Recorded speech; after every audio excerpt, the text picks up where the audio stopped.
En naturopathie, on considère les graines germées comme des super aliments car ils sont d'une part vivantes, c'est-à-dire gorgées d'énergie vitale, et d'autre part de très haute qualité nutritionnelle car ils sont très riches en micronutriments, c'est-à-dire vitamines, minéraux, oligo-éléments et aussi antioxydants, et en macronutriments, c'est-à-dire protéines, glucides et lipides, qui sont de plus biodisponibles et très digestes.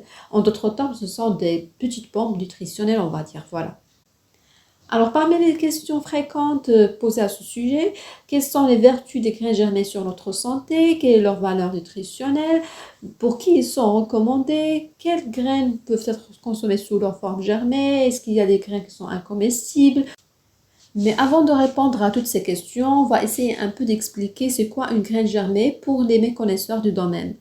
Pour moi, une graine germée est une graine vivante sortie de sa période de dormance, grâce au contact avec l'eau notamment, et dont les mécanismes de croissance ont été activés pour assurer son développement depuis l'état d'une simple graine activée jusqu'à l'apparition de la jeune pousse. Maintenant, on va parler des vertus des graines germées sur notre santé. Toutes les graines germées ont des vertus en commun, notamment le fait qu'elles sont toutes très nutritives et donc une consommation quotidienne des graines germées crues, et je précise bien crues, permet de combler naturellement nos besoins, voire même nos carences nutritionnelles. Et aussi, ils sont toutes reminéralisantes grâce aux minéraux qu'elles contiennent. Elles sont toutes alcalinisantes et donc elles aident notre organisme à rétablir l'équilibre acido-basique, indispensable pour avoir une bonne santé et prévenir l'acidose et les troubles de santé liés à l'acidose. Ils favorisent toute la bonne digestion grâce aux enzymes qu'ils contiennent. Ils augmentent notre vitalité grâce à leur énergie vitale. Ils boostent notre système immunitaire. Ils luttent contre le vieillissement cellulaire grâce aux antioxydants qu'ils contiennent et favorisent la régénération et donc le rajeunissement cellulaire. Et il faut préciser aussi qu'il y a des graines qui ont des vertus spécifiques de plus, comme l'alfalfa et ses bienfaits sur notre cœur, et aussi son action anti-stress. Les graines de brocoli et leur action anti-cancer, les graines de pois chiches et leur action contre les affections des voies urinaires, les amandes et leur effet apaisant contre les aigreurs d'estomac, etc. Maintenant, on va parler de la valeur nutritionnelle des graines germées. Il faut savoir que les graines germées ont une valeur nutritionnelle beaucoup plus importante que celle des graines brutes, c'est-à-dire à l'état endormi, et même celle de la plante ou bien légume à l'état mature. En fait, il y a des nutriments au niveau de la graine dont la quantité peut augmenter même de plus de 1000% lors de la germination, ce qui est vraiment énorme. Et puis, cette valeur va diminuer à l'état de maturité. Voilà. Alors, si on prend le cas du poireau, alors sa valeur nutritionnelle est 10 fois plus importante à l'état germé qu'à l'état mature. Et donc, la germination, elle va provoquer une explosion des micronutriments, mais aussi une prédigestion des macronutriments, ce qui rend ces aliments hautement énergétiques et très facilement assimilables par notre corps. Bon, pour mieux comprendre tout cela, on va détailler un peu. Alors, concernant les enzymes, il faut savoir que la graine, une fois activée, ces enzymes sont éveillées et elles entraînent la digestion des protéines, des glucides et des graisses en réserve dans la graine pour nourrir l'embryon et assurer ainsi sa croissance. Voilà, ce qui rend ces graines-là très digestes et facilement assimilables par notre organisme, même si le sujet est malade. Maintenant, concernant les protéines, il faut savoir que les graines germées sont une source protéique végétale de haute qualité, grâce à la transformation des protéines en acides aminés libres directement disponibles et assimilables par notre corps, ce qui est très très bien. Alors de plus, il y a de nouveaux acides aminés qui sont synthétisés au cours de la germination, et ça c'est super. Concernant les glucides, il faut savoir que les graines germées restent une source importante de sucre simple naturel. Alors on sait que les graines, notamment les céréales et les légumineux, contiennent de l'amidon. Et l'amidon, il doit être réduit en sucre simple par les enzymes au niveau de notre système digestif.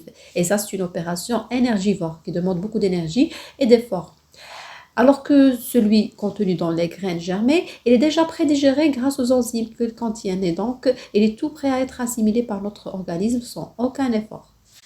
Passons maintenant aux lipides. Alors, les graines germées sont considérées comme une source de graisse non saturée excessivement bénéfique, car les acides gras sont transformés en acides gras libres à chaîne longue, mieux assimilables par notre corps. On a parlé des macronutriments, maintenant on va parler des micronutriments. Il faut savoir que les graines germées contiennent une plus forte concentration de vitamines, comme la vitamine A, le groupe B, C, vitamine D, vitamine E, vitamine F aussi. et des minéraux biodisponibles comme le calcium, le magnésium, le phosphore, potassium, etc. Et les oligo-éléments comme le fer, l'iode, sélénium, zinc, etc. La concentration peut aller jusqu'à 10 fois de plus, ce qui est énorme. Alors, je dois préciser ici qu'il y a certaines graines, comme les céréales notamment, les abricots, les noix, etc., qui contiennent des antinutriments dans leur enveloppe, notamment l'acide phytique. C'est un acide organique qui protège la graine, mais il inhibe l'absorption de certains minéraux, comme le fer, le calcium, le zinc, le magnésium, le cuivre, etc. Alors, le trempage et la germination permettent de se débarrasser de cet acide et profiter ainsi pleinement de ces minéraux. S'ajoute à tout cela les fibres. Alors, les graines germées sont une source de fibres cellulose tendre très précieuse pour les intestins. Pour les graines qu'on va consommer à l'état de jeune pousse, là, on va profiter aussi de la chlorophylle.